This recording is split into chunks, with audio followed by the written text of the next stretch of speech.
we are dealing with a rogue state, a pariah state that has no respect for the rule of law, no respect for human life, no respect for decency, and no respect for the opinion of billions of people all over the world, across the board, whether Christian or Muslim.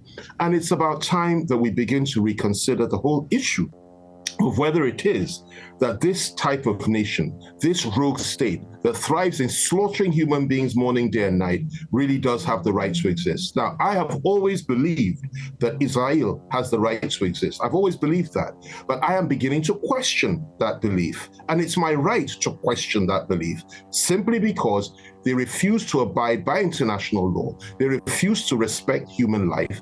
They thrive in killing babies. They thrive in slaughtering women. They thrive in leveling cities and towns, regardless of what even their greatest allies, the Americans, say, and they are totally out of control. How long will this go on? How many people have to be slaughtered? How many women and children have to be killed before the world rises up and forms what I would describe, or what George W. Bush once described when the attack on Iraq was launched?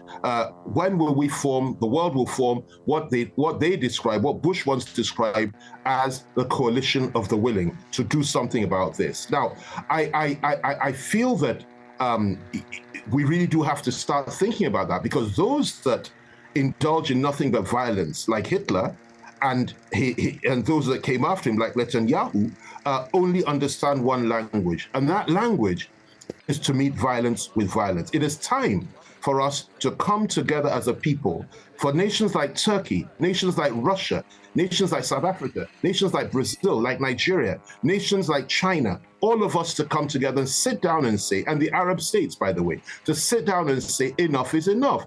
Egypt included, all those that have, held out a green leaf to Israel over the years, and all those that once loved Israel. This is not the Israel we love. This is not the Israel we supported. I have always believed in a two-state solution. I have always thought that was the way out. I'm a great believer in the Oslo Accords. But the reality of the situation is that not only Netanyahu, but also the Israeli ambassador to the United Kingdom and numerous Israeli officials, including their president and everyone else, has said they are no longer interested in a two-state solution. What they're interested in is literally annexing, exterminating, wiping out the people of Gaza and also the West Bank, and occupying the whole of Israel to create what has been described by their own Minister of Finance as a greater Israel, starting from the borders of Egypt right up onto the borders of Iraq. Now, given that mindset, that they are not interested in recognizing that the Palestinians even have a right to exist, and they're interested in wiping out the Palestinian people in the name of a reaction for October the 7th.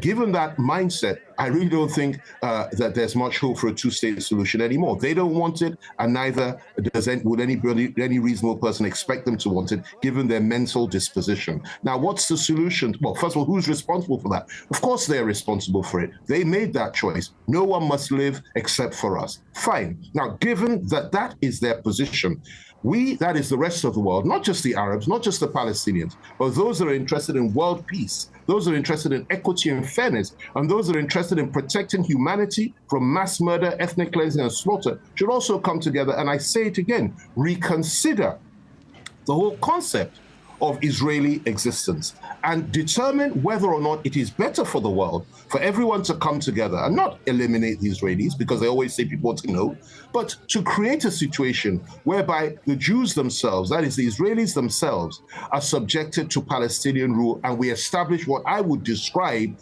from the river to the sea. The Palestinian people will be free, and a massive Palestinian state in which the Israeli people are now living as equal citizens. Perhaps that's what we should think about. We have given far too much to the Israelis. Yes, we know what happened during the Holocaust. The whole world fought against the Germans, especially the Russians, who lost 20 million people, and over 50 million people died fighting the Nazis of Germany.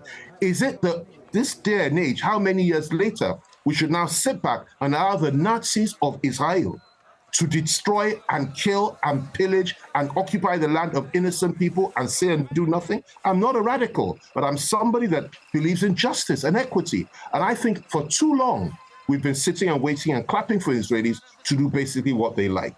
the policies and the thoughts of the people of the West Bank, the leadership of the West Bank, the able leadership of the West Bank, who for the last 30 years have been saying, occupied West Bank, have been saying, let's negotiate, let's have peace with the Israelis, two-state solution, and so on, appears to have failed because it has not succeeded.